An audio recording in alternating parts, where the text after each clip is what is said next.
કેટલાક લોકો પાસે માત્ર જ્ઞાન હોય છે, સમજણ નથી હોતી. નોલેજ ભરપૂર હોય છે, પણ વિઝડમ કે સિવિક સેન્સ નથી હોતી. શિક્ષિત લોકો સભ્ય હોય એવું જરૂરી નથી. વેલ એજ્યુકેટેડ હોવું અને વેલ મેનર્ડ હોવું એમાં તફાવત છે.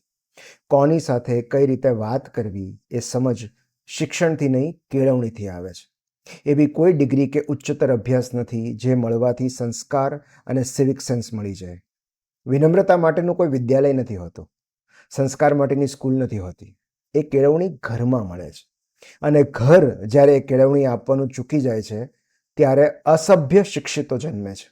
Well educated but uncivilised once.